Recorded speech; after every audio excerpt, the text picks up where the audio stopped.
Qualquer coisa, se você sentir problema na conexão, tira o seu vídeo, que provavelmente vai melhorar um pouco. Por enquanto, você pode tentar começar com o vídeo. Deixa eu dar o destaque para a Júlia também. Avisem, por favor, se Se começar a tiver algum... cortar, se começar a cortar, tira o vídeo, que isso deve melhorar um pouco a conexão. Pelo menos para o Tá áudio, bom, que é o mais importante de te ouvir vocês. Tá bom? tá bom. Vocês Então, estão me Certo. escutando agora? sim, e Sim. tá tudo em ordem agora. Então, Agora tá melhor. quer tentar compartilhar a tela de novo? Vamos Eu lá, vou vamos tentar lá. apresentar a tela inteira de novo e daí... Vamos começar quando estiver prontos. Boa tarde a todos. Meu nome é Júlia. Eu e minha colega Júlia somos de São Leopoldo, Rio Grande do Sul, da Escola Técnica Estadual Frederico Guilherme Schmidt. E ano passado nós concluímos um ensino médio técnico em eletrotécnica. Boa tarde, eu sou a Júlia. O nosso trabalho é o UDEMIT, o uso de descargas elétricas nos membros inferiores para tratamento de freezing da marcha em pacientes com doença de Parkinson, parte 2. Então, começando, nós tivemos a primeira parte do nosso trabalho, a ideia de fazer um dispositivo parecido com a nossa ideia atual, só que voltada aos tremores, porque é o sintoma mais conhecido atualmente da doença de Parkinson. Com as pesquisas, nós descobrimos um fato alarmante, que, segundo a OMS, a doença de Parkinson afeta cerca de 200 mil pessoas atualmente no Brasil, com mais de 65 anos, e, em média, 1% da população mundial, que atualmente tem quase 8 milhões de habitantes. Então, realmente, esse número é muito alarmante. Após uma entrevista que fizemos com um especialista neurologista, o Dr. Carlos Sider, que é o atual vice-presidente da Academia Brasileira de Neurologia, nós descobrimos mais sobre o sintoma de freezing da marcha. E vimos o quão impactante era ele não ter nenhum tipo de tratamento, nem medicamentoso, e nem de um aparelho que pudesse auxiliar as pessoas com o tratamento desse sintoma. E foi aí que nós decidimos focar nosso trabalho no sintoma de freezing da marcha. Nós temos como objetivos compreender a maior dificuldade do tratamento da doença de Parkinson, construir um aparelho que emprega os estímulos elétricos nos membros inferiores dos pacientes com o sintoma de freezing, aplicar esse aparelho no cotidiano dos pacientes e utilizar materiais de custo viável para construção desse protótipo. O nosso problema de pesquisa é de que forma o uso de estímulos elétricos através do dispositivo conseguirá auxiliar no cotidiano de pacientes com doença de Parkinson que possuem o sintoma de freezing da marcha. Agora, falando um pouco sobre a doença de Parkinson, para contextualizar, né? A doença de Parkinson é um distúrbio neurológico progressivo e crônico que afeta diretamente o sistema nervoso central. Então, ele é um conjunto de sinais e sintomas que são causados pela deficiência de dopamina, localizada na substância negra. Essa substância negra é localizada no mesencéfalo, que é uma parte do cérebro. Então, basicamente, a doença de Parkinson surge por essa carência de dopamina na substância negra. E essa doença, ela é responsável por causar alterações irreversíveis e ocasiona sintomas, né, como foi dito anteriormente, motores e não motores. Alguns desses sintomas são o tremor de repouso e postural, que é o sintoma mais conhecido da doença de Parkinson. Normalmente as pessoas associam o Parkinson ao tremor, mas essa doença vai muito além do tremor. Outros sintomas são a brandicinesia, que é a lentidão dos movimentos, a rigidez muscular, o nome já é autoexplicativo, né? Seus músculos, seus movimentos rígidos. A acinesia, que é a perda dos movimentos voluntários, por exemplo, mexer no cabelo, coçar o nariz, coçar os olhos, são movimentos voluntários. A diminuição da força muscular, que também é bem autoexplicativo, alterações cognitivas, depressão, entre outros, e o freezing da marcha. Então, agora passando para o freezing ou o congelamento da marcha, ou freezing of gait, é um fenômeno clínico caracterizado por breves episódios de inabilidade de caminhar ou dar passos curtos. E eles ocorrem tipicamente no início da marcha. Os pacientes com congelamento da marcha mostram variabilidade nas métricas da marcha entre os episódios de freezing e uma redução substancial do comprimento do passo e um tremor muito frequente durante esses episódios do congelamento. O congelamento é um fenômeno de origem desconhecida e é mais comum nos estágios avançados da doença de Parkinson. E é considerado o sintoma motor mais significativo a quedas. Ele é muito ligado ao fator de quedas em pessoas que possuem esse sintoma. O congelamento da marcha está associado a alterações da substância branca, envolvendo informações córtico-cortical, córtico-fungal, motora e fascículos estriatos frontais, além do comprometimento do cerebelo contínuo. E, assim, o congelamento da marcha está diretamente relacionado à duração da doença de Parkinson. Como foi dito, como ela é progressiva, esse sintoma costuma aparecer mais para o fim da doença, para um estágio mais avançado da doença. Bom, falando um pouco sobre a nossa metodologia de pesquisa. Quanto à abordagem, trata-se de uma pesquisa quantitativa, pois utiliza coleta de dados. Quanto à natureza, trata-se de uma pesquisa aplicada. Quanto aos objetivos, trata-se de uma pesquisa exploratória e também uma pesquisa descritiva. Quanto aos procedimentos, trata-se de uma pesquisa bibliográfica e também uma pesquisa de campo. Idealização do protótipo. Então, nessa imagem aqui, pode voltar um pouco, Júlia?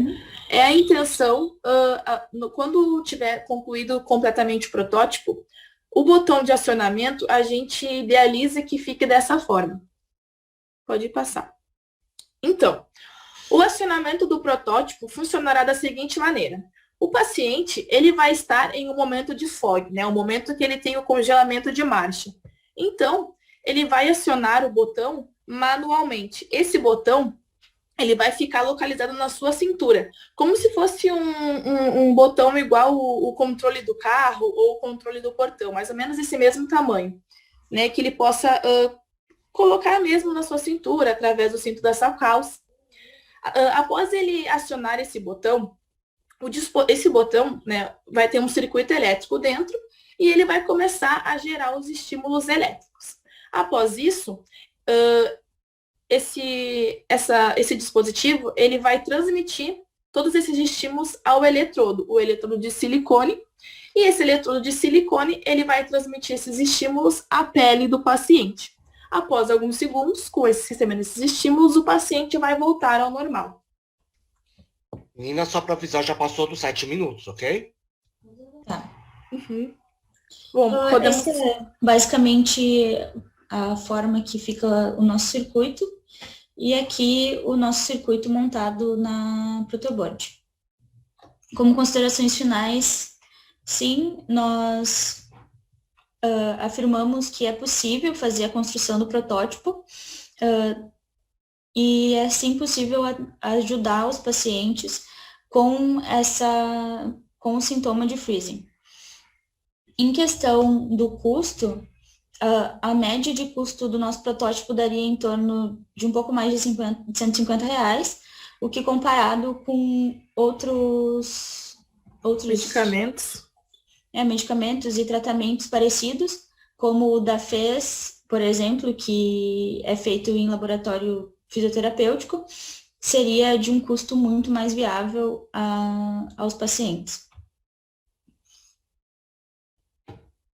Acredito que seja isso. Se tiver mais alguma consideração, a gente Qualquer coisa vocês complementam durante as perguntas ou comentários dos nossos avaliadores. Então já vou fazer algumas perguntinhas por curiosidade mesmo, tá? Existe algum outro produto que seja similar ao produto de vocês no mercado? Não, atualmente não. O mais próximo que seriam, como a gente citou, um aparelho de TENS ou FES que é usado para fisioterapia em si, que inclusive a gente tirou as bases da frequência, etc., a partir da nossa entrevista com a fisioterapeuta Nathalie, né? Então, o mais próximo seria esse tratamento fisioterapêutico mesmo. Mas esse tratamento fisioterapêutico, ele não é para doença de Parkinson, né? Ele é um tratamento para outros sintomas, por exemplo, pacientes com atrofia muscular, rigidez muscular, que não estão ligados com a doença de Parkinson, muito menos o sintoma de freezing. Exatamente. E agora que vocês, né, desenvolveram esse protótipo, vocês já saíram do ensino médio? Só para mostrar aqui o início do protótipo. Sim, a gente... Vocês já entraram na faculdade? Eu entrei na faculdade já estou estudando, e a Júlia vai entrar no próximo semestre, ela está fazendo os vestibulares, e nós temos o intuito de continuar com o nosso projeto. Era isso que eu ia perguntar. Quais são os próximos passos desse projeto para vocês? Vocês Então, procurar uma faculdade? assim, por conta da pandemia, no processo inteiro, praticamente, nós tivemos ainda a ajuda do Dr. Carlos, que é especialista na doença de Parkinson, e a gente acredita que o nosso próximo passo seja colocar isso na prática mesmo. Inclusive, a doutora Nathalie nos cedeu o espaço de fazer a testagem, etc., no laboratório dela. Então, o nosso próximo passo, eu acredito que seria esse mesmo, porque por conta da pandemia e a questão etária da Covid e da doença de Parkinson acabou nos atrapalhando nesse quesito de testagem, né? Porque como a doença de Parkinson ela atinge majoritariamente os idosos, o Covid, logo no início, também foi mais voltado para os idosos. Então, isso nos trouxe um grande atraso na construção do protótipo e na testagem. Tá.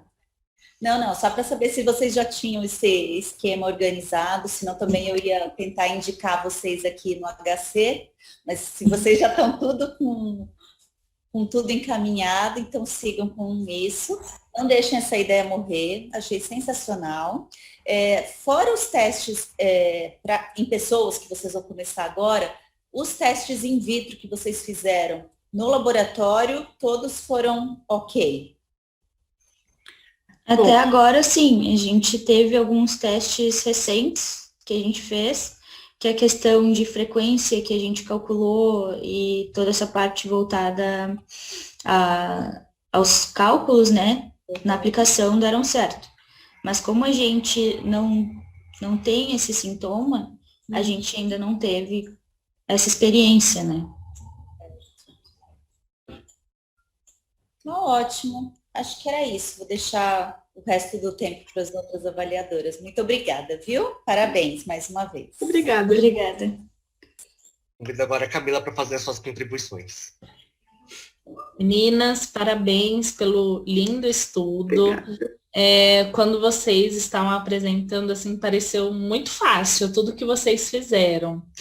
Então, eu queria que vocês contassem um pouquinho mais das dificuldades que vocês tiveram, não apenas essa questão da pandemia, de não testagem, né? Isso vocês ressaltaram bem agora na última arguição, mas eu queria saber um pouquinho mais, além dessa questão da pandemia, vocês tiveram outras dificuldades, tentaram implementar outras tecnologias, outros sistemas e não deu tão certo como vocês gostariam? Assim, no começo, a gente tinha a ideia de fazer uma luva automatizada que pudesse ajudar os tremores. E conforme a gente foi pesquisando, a gente teve essa frustração de ver que talvez não daria certo fazer isso. E foi quando a gente começou a pesquisar, procurar especialistas na área que pudesse, né, que a Júlia já falou. E então, quando o neurologista nos explicou sobre a dificuldade de tratamentos para o freezing na marcha, e a gente resolveu pesquisar, um grande empecilho foi achar artigos que falassem sobre o freezing, porque até isso foi muito difícil achar, sabe? a pesquisa sobre o freezing e explicar sobre isso. E sobre os métodos, sempre foi muito tranquilo, assim, a nossa ideia principal, a gente tinha a ideia de um circuito, aí conforme a gente foi testando, a gente foi fazendo umas modificações, mas nada muito difícil. Eu acho que a parte mais difícil, assim, tirando essa parte do Covid, da testagem, foi, sem dúvida, achar artigos sobre o freezing, majoritariamente, sim, com certeza, e também sobre a doença de Parkinson, porque ela não é muito falada, sabe? Ótimo. Não sei se você respondeu a sua pergunta. Sim, era isso mesmo, porque a apresentação de vocês foi tão boa que apagou as dificuldades, sabe? Vocês, nossa, é muito fácil, fiz tudo isso, deu tudo certo. Então foi mais nesse sentido. E a minha outra pergunta é mais assim, baseada em outros estudos que eu tive um pouquinho de contato. A minha orientadora, ela participou de um projeto que envolvia eles desenvolveram uma caneta voltada para pacientes com Parkinson, e essa caneta, conforme o paciente escrevia, conseguia diagnosticar o estágio da doença. Era mais ou menos nessa linha de pesquisa.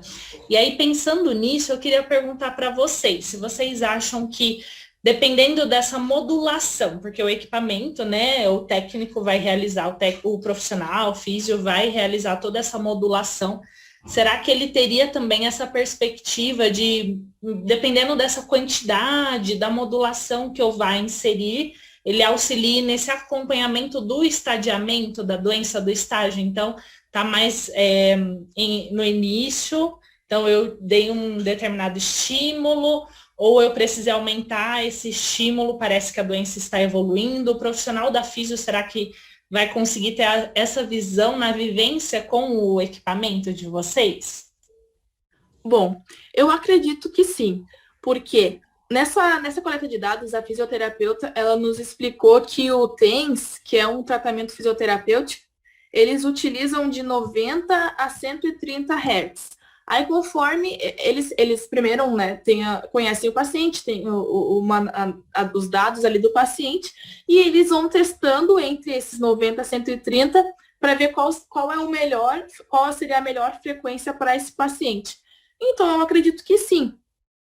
O freezing da marcha, a doença de Parkinson, ela tem vários estágios, né? Estágio 1, estágio 1,5, 2, 2,5. E o freezing, ele tá, se eu não me engano, ali perto do estágio 3, 3,5, se eu não me engano.